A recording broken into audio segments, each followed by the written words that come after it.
사랑하는 성도 여러분, 오늘도 말씀 안에 거할 때 그 말씀이 이끌어가는 은혜가 여러분 삶에 가득할 수 있기를 소원합니다. 오늘 말씀은 역대하 33장 1절에서 25절까지 말씀인데요. 이 말씀은 이제 히스기야 이후에 므낫세가 왕 위에 오릅니다. 그리고 하나님의 긍휼과 용서가 어디까지 펼쳐져 가는지 오늘 그 므낫세를 통해서 하나님은 깨닫게 하시는데, 오늘 그 므낫세의 하나님의 은혜를 깨닫기 전의 상태와 또 은혜를 깨닫고 난 이후의 상태, 또 그 전후에 하나님은 어떻게 반응하시는가에 대한 본문인데요. 이 말씀을 오늘은 11절까지만 읽어보겠습니다. 므낫세가 왕 위에 오를 때에 나이가 12세라 예루살렘에서 55년 동안 다스리며 여호와 보시기에 악을 행하여 여호와께서 이스라엘 자손 앞에서 쫓아내신 이방 사람들의 가증한 일을 본받아 그 아버지 히스기야가 헐어버린 산당을 다시 세우며 바알들을 위하여 제단을 쌓으며 아세라 목상을 만들며 하늘의 모든 일월 성신을 경배하여 섬기며 여호와께서 전에 이르시기를 내가 내 이름을 예루살렘에 영원히 두리라 하신 여호와의 전에 제단들을 쌓고 또 여호와의 전 두 마당에 하늘의 일월 성신을 위하여 제단들을 쌓고 또 흰놈의 아들 골짜기에서 그의 아들들을 불 가운데로 지나가게 하며 또 점치며 사술과 요술을 행하며 신접한 자와 박수를 신임하여 여호와 보시기에 악을 많이 행하여 여호와를 진노하게 하였으며 또 자기가 만든 아로 새긴 목상을 하나님의 전에 세웠더라. 옛적에 하나님이 이 성전에 대하여 다윗과 그의 아들 솔로몬에게 이르시기를 내가 이스라엘 모든 지파 중에 택한 이 성전과 예루살렘에 내 이름을 영원히 둘지라. 만일 이스라엘 사람이 내가 명령한 일들 곧 모세를 통하여 전한 모든 율법과 율례와 규례를 지켜 행하면 내가 그들의 발로 다시는 그의 조상들에게 정하여 준 땅에서 옮기지 않게 하리라 하셨으나 유다와 예루살렘 주민이 므낫세의 꾀임을 받고 악을 행한 것이 여호와께서 이스라엘 자손 앞에서 멸하신 모든 나라보다 더욱 심하였더라. 여호와께서 므낫세와 그의 백성에게 이르셨으나 그들이 듣지 아니하므로 여호와께서 아수르 왕의 군대 지휘관들이 와서 치게 하심에 그들이 므낫세를 사로잡고 쇠사슬로 결박하여 바벨론으로 끌고 간지라. 아멘. 오늘 우리가 읽은 이 말씀을 보면 이 므낫세가 히스기야 이후에 왕이 되어서 몇 년 동안 그가 다스렸는가? 무려 55년 동안이나 왕 위에 있었습니다. 그런데 그 55년이라고 하는 그 시간의 질을 보자면 이방인보다 더 악한 왕으로 살았습니다. 므낫세는 사실상 하나님을 몰랐다 해도 과언이 아닙니다. 왜냐하면 철저히 이방인같이 살았기 때문입니다. 그로 인해서 그의 가정이 또 무너졌고요. 그리고 그의 나라가 무너졌습니다. 히스기야 시대에 간신히 바로 세웠던 그 모든 것들, 비로소 모든 것들이 제자리로 돌아왔던 그 시기가 이제 다시 므낫세를 통해서 완전히 흩어져 버리고 많은 역사를 우리는 보고 있습니다. 사랑하는 성도 여러분, 하나님을 알고 모른다는 것, 우리는 어떻게 기준 지을 수 있을까요? 교회 안에 있어도 하나님을 모른다 할 수 있고요. 평생 교회를 다녀도 하나님을 모른다 할 수 있습니다. 오늘 므낫세가 히스기야의 아들이지만 그럼에도 불구하고 그는 하나님을 몰랐죠. 그리고 왕위에 있을 때 그의 모든 55년 동안의 시간은 참으로 이방인과 같은 삶을 살게 됩니다. 역사를 살펴보면요. 이 당시에 그 이방인을 향한 섬김이, 그 이방 신들을 향한 섬김이 어느 정도였냐면 이방인들도 혐오하는 인신 공양까지 할 만큼 완전히 타락해버린 상태였습니다. 오늘 우리가 읽은 본문만 봐도 그것이 충분히 전달되는데 마치 예루살렘이 뭐가 됐냐면 우상 백화점이 돼버린 것이죠. 우상 집합소가 돼버린 거 말아버렸습니다. 우상을 아로새겨서 자신이 직접 그 우상을 성전에 세우는 지극정성도 보입니다. 그 확신에 찬 우상 숭배, 이 우상들을 악한 길로 그를 꿰었고 결국 그의 백성들까지 하나님이 멸하시는 모든 나라보다 더 심한 악행을 그는 범하게 되는 것이죠. 자, 사랑하는 성도 여러분, 오늘 본문을 보면요, 이 성전이 무엇인가를 좀 고민하게 합니다.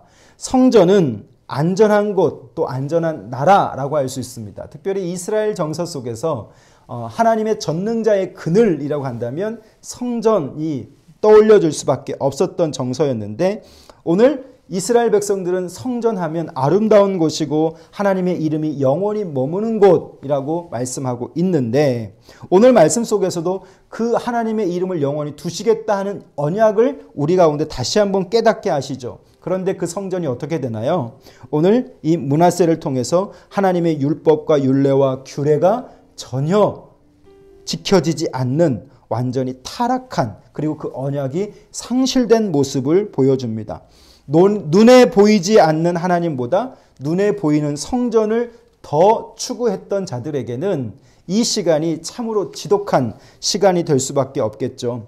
오늘 말씀을 보면서 이런 므낫세에게도 과연 하나님의 자비는 미칠 수 있겠는가? 결론적으로 보자면 가망 없는 인생은 한 사람도 없다라고 하는 것입니다.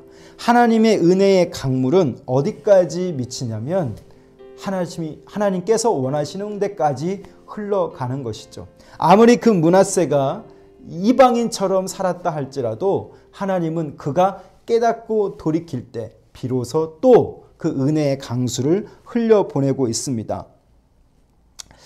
오늘 우리 시대에도 이 자비가 필요한 자들이 있겠죠. 자기가 깨닫지 못하고 살아가지만 또한 그가 또 깨닫게 된다면 하나님은 이 므낫세에게 은혜를 주신 것처럼 또 누군가를 깨닫게 하실 줄 믿습니다. 자, 이방인보다 더 악한 왕으로 살았던 이 므낫세, 그는 무려 55년의 시간을 살았지만 히스기야 시대를 통해서 간신히 세웠던 신앙과 그의 나라, 그 모든 것들이 이전보다 더 타락하고 심해지는 것을 봅니다. 심판만이 대책일 것 같은 그 현장 속에서 하나님은 어떻게 자비를 베푸셨는가? 성전보다 중요한 것이 있어요. 성전은 하나님의 이름이 영원히 머무는 곳입니다. 그 약속을 받지만 성전 자체가 나라의 안전을 보장해 주진 않습니다. 성전 자체가 성도의 안전을 보장해 주진 않습니다. 눈에 보이지 않는 하나님이 그 성전 안에 거하는가 거하지 않는가로 결국 그것이 안전한가 안전하지 못한가를 따지게 되는 것이죠. 성전이 우리의 신앙의 다가 될 수는 없는 것입니다. 성전을 더 신뢰하는 것은 그래서 참 신앙이 될 수 없죠. 악한 이스라엘에게 성전은 돌덩이 뿐이었던 것입니다. 자, 그런데 하나님은 아수르를 예루살렘으로 친히 불러서 므낫세를 끌고 가게 합니다. 그러자 거기에서 어떻게 됩니까? 므낫세가 돌이키기 시작하는 것이죠. 하나님 앞에서 겸손해지기 시작했습니다. 환난이 그에게는 뭐가 됐냐면 득이 된 것이죠.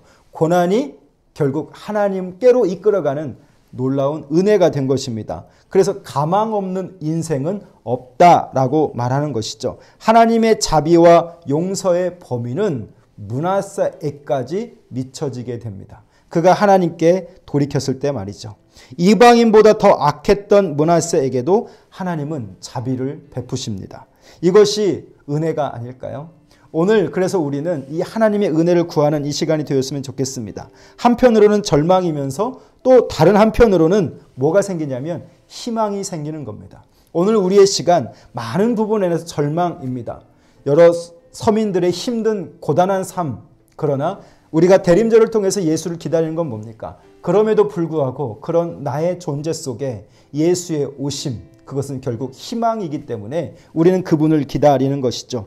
나도 내 안에서 선한 것은 나오지 않는 그런 악함에 가득한 자이지만 하나님은 그 자비의 은혜를 어디까지 주시냐면 므낫세의 그 악함 속에서도 베푸셨듯이 오늘 나에게도 예수 그리스도를 통해 그 은혜를 베풀어 주십니다. 동시에 가망 없어 보이는 이 땅의 많은 것들, 그러나 그 가운데도 여전히 희망이 있다는 것을 생각하시면서 오늘 하루도 여러분의 시간 속에서 희망 없다 말할 수 있는 그 무엇들을 생각해 보십시오.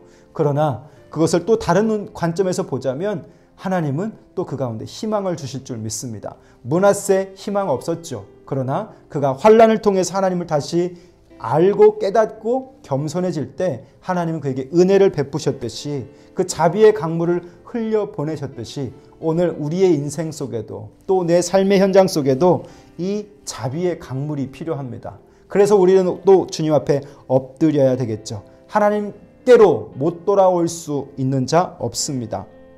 누구나 다 하나님 앞에 가능성 있는 자들인 것이죠.